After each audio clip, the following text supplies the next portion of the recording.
Hello dear students, welcome to Chate coaching classes. आपण तुमचा 10चा इयत्ता 10वीचा भूमितीच्या पाठ्यपुस्तकातील समरूपता हा पाठ शिकत आहे. पहा, या धड्यामध्ये आपण काल एक प्रमेय पाहिला होता. कोणता? तर समरूप त्रिकोणांच्या क्षेत्रफळाचे प्रमेय, theorem of areas of similar triangle. प्रमेय काय होता पहा, जर दोन त्रिकोण समरूप असतील तर त्यांच्या क्षेत्रफळांचे गुणोत्तर हे त्यांच्या भुजांनी केलेल्या वर्गाच्या गुणोत्तराएवढे असते. ठीक आहे. आता या प्रमेयावर आधारित असणारा सराव संच 1.4 आपण सोडवणार आहोत. त्यातील पहिले उदाहरण काय आहे पहा, दोन समरूप त्रिकोणांच्या संगत बाजूंचे गुणोत्तर 3:5 आहे, तर त्यांच्या क्षेत्रफळांचे गुणोत्तर काढा. पहा, इथे आपल्याला काय सांगितलं आहे, तर दोन त्रिकोण समरूप आहेत. म्हणजे आपण असे लिहू शकतो, त्रिकोण ए पहिला हा समरूप आहे त्रिकोण दुसऱ्याशी. तर त्यांच्या संगत बाजूंचे गुणोत्तर आपल्याला दिलं आहे. म्हणजे काय, तर 3:5 असं दिलं आहे. मग आपल्याला काय काढायचं आहे, तर त्यांच्या क्षेत्रफळांचे गुणोत्तर काढायचे आहे. म्हणून त्रिकोण 1चे क्षेत्रफळ भागिले त्रिकोण 2चे क्षेत्रफळ बरोबर काय येईल, त्यांच्या संगत बाजूंचे गुणोत्तर येईल. गुणोत्तराचा वर्ग म्हणजेच 3चा वर्ग अधिक 5चा वर्ग. पहा, हे आपण एकत्रितपणे असेही लिहू शकतो की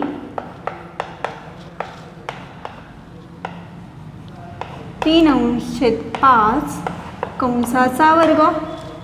ठीक आहे. पहा, 3चा वर्ग काय असतो, 9 आणि 5चा वर्ग आहे 25. म्हणून त्रिकोण 1चे क्षेत्रफळ भागिले त्रिकोण 2चे क्षेत्रफळ बरोबर 9/25. म्हणजेच काय, तर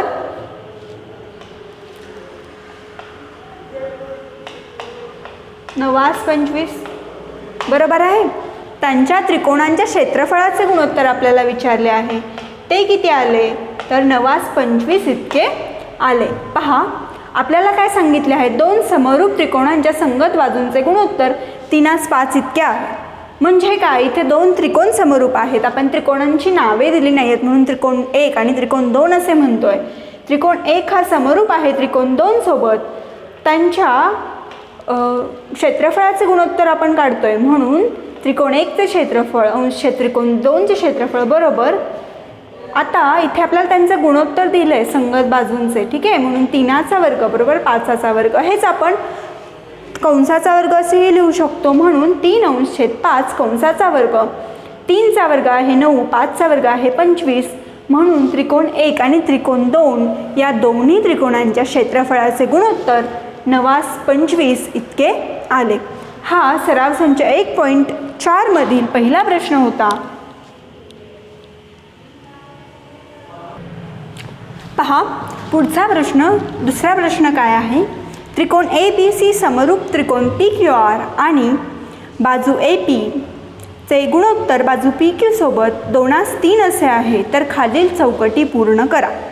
पहा, आपण चौकटी पूर्ण नाही करत आहे, आपण डायरेक्टली गणित सोडवतोय. त्रिकोण ABC आणि त्रिकोण PQR हे दोन्ही त्रिकोण आपल्याला दिले आहेत. त्यांच्या क्षेत्रफळाचे गुणोत्तर आपण काढतोय. बघा,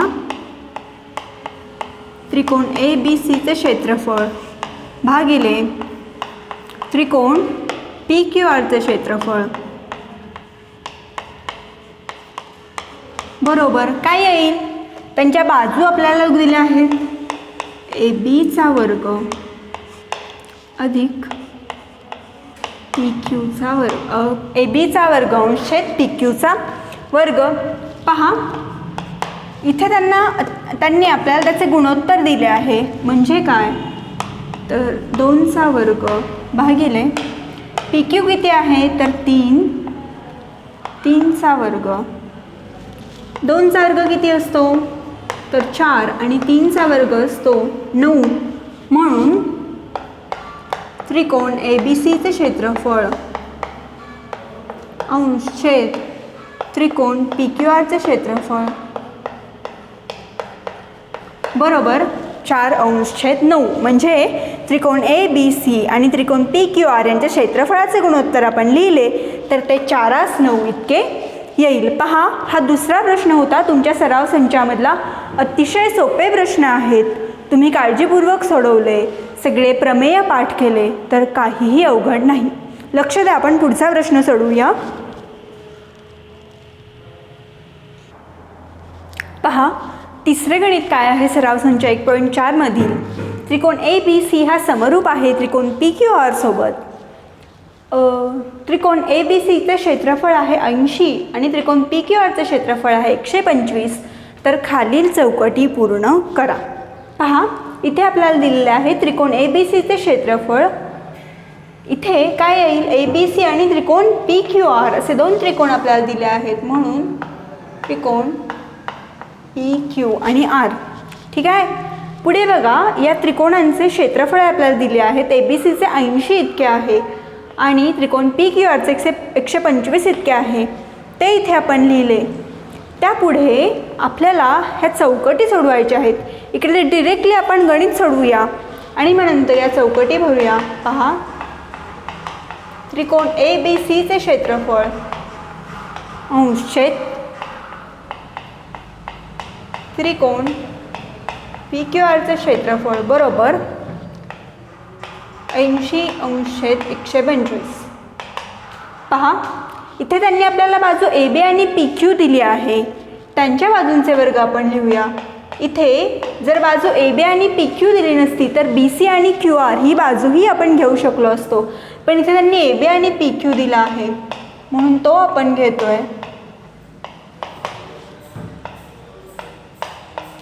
80 भागिले 125. पहा, पण आता इथे आपल्याला ABचा वर्ग आणि PQचा वर्ग काढायचा नाही आहे. आपल्याला फक्त AB अंश छेद PQची किंमत हवी आहे. म्हणून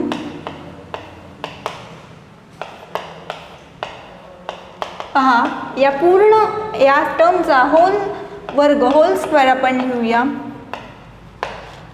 आता फक्त आपल्याला AB अंश छेद PQची किंमत हवी आहे. म्हणून इकडे वर्गमुळात 80 भागिले 125 हेच आपण असे लिहू शकतो.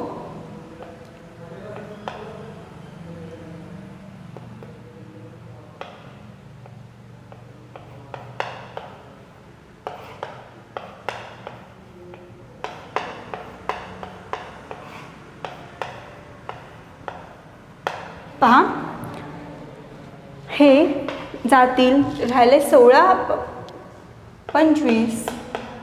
16 हा 4चा वर्ग आहे तर 25 हा 5चा वर्ग आहे. म्हणून AB अंश छेद PQची किंमत 4 अंश छेद 5 इतकी आली. पहा, इथे आपण लिहूया वर्गमुळात 80 भागिले वर्गमुळात 125 आणि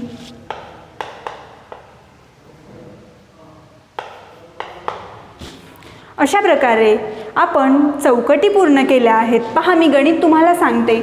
इथे आपल्याला 2 त्रिकोण समरूप सांगितले आहेत. म्हणजेच त्रिकोण ABC समरूप त्रिकोण PQR. त्रिकोण ABCचे क्षेत्रफळ त्यांनी 80 इतके दिले आहे आणि त्रिकोण PQRचे क्षेत्रफळ 125 इतके दिले आहे.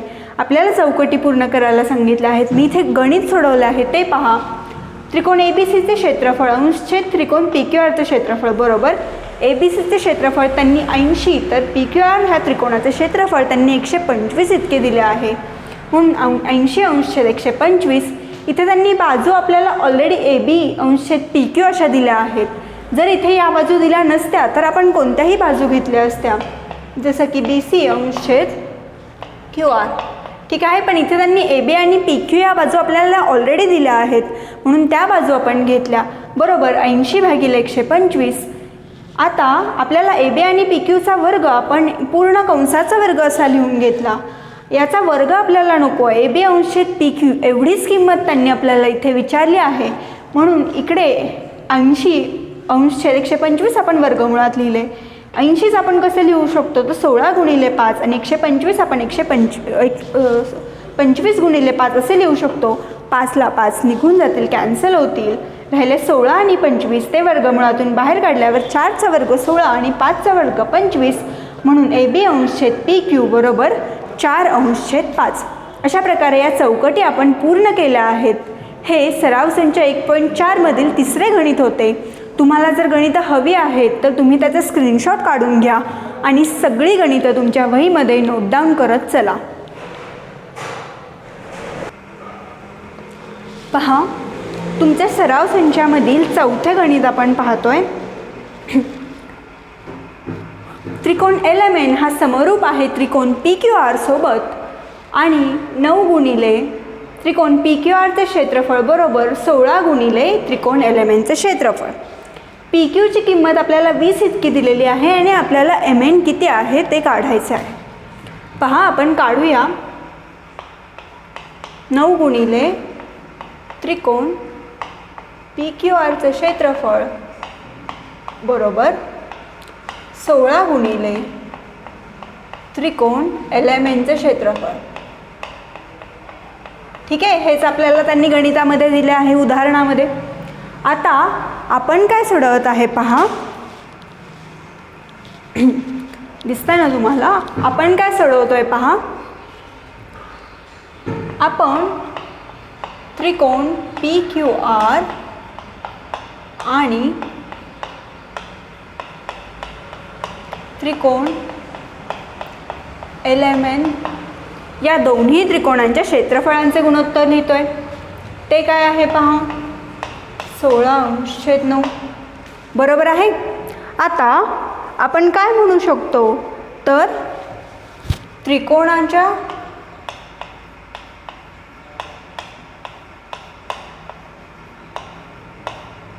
समरूपतेच्या प्रमेयावरून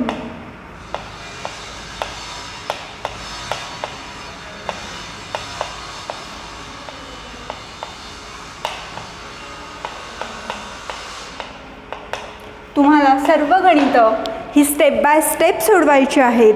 या स्टेप्सला तुम्हाला मार्क्स असणार आहेत. पहा,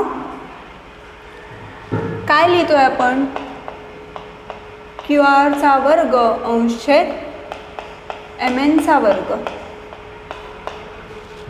हेच बरोबर 16 अंश छेद 9. हेच आपण असे लिहू शकतो ना, QR अंश छेद MN कंसाचा वर्ग बरोबर 16 अंश छेद 9. ठीक आहे. पहा, म्हणजेच आता जर आपल्याला फक्त QR आणि MNची किंमत काढायची आहे तर आपण काय करणार, इकडे 16 अंश छेद 9 वर्गमुळात लिहिणार. म्हणजेच किती आलं, 4 अंश छेद 3. बरोबर आहे. पहा, इथे QRची किंमत आपल्याला 20 इतकी दिलेली आहे. म्हणून QR अपॉन MN बरोबर, पहा, QRची किंमत 20 इतकी दिलेली आहे. आपण इकडे लिहूया.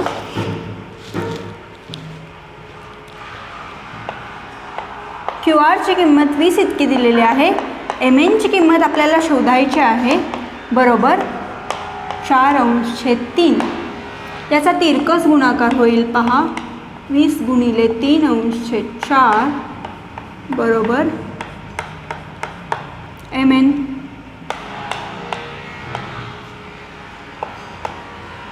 सो MN बरोबर 15.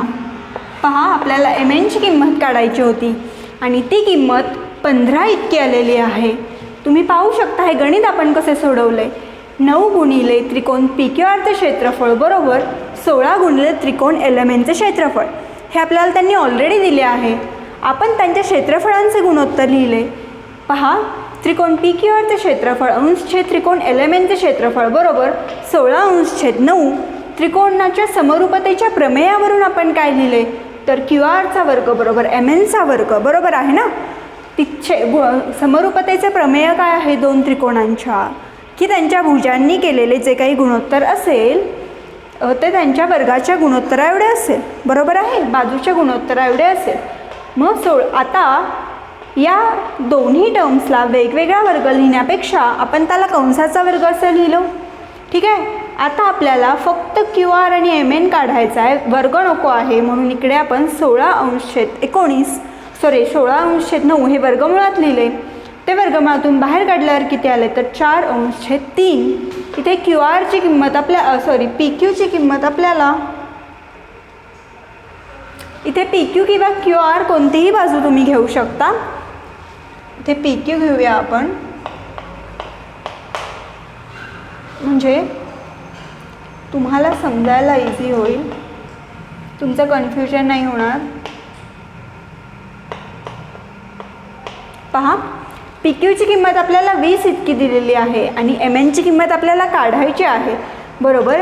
4/3. पहा, याचा तिरकस गुणाकार होईल 20 × 3/4 बरोबर MN. इथे 5चा भाग लागेल, 5 × 3 15, MN बरोबर 15. अशा प्रकारे MNची किंमत 15 इतकी आली. हे सराव संच 1.4 मधील चौथे उदाहरण होते. पुढील उदाहरणे आपण पुढील लेक्चरमध्ये पाहूया. ही उदाहरणे तुम्ही उदाहरण सोडवून झाल्यावर त्याचा स्क्रीनशॉट काढून घ्या अथवा माझ्याबरोबर सोडवत चला, पण ही उदाहरणे तुमच्या वहीमध्ये नोट डाऊन केलेली असू द्या. थँक्यू.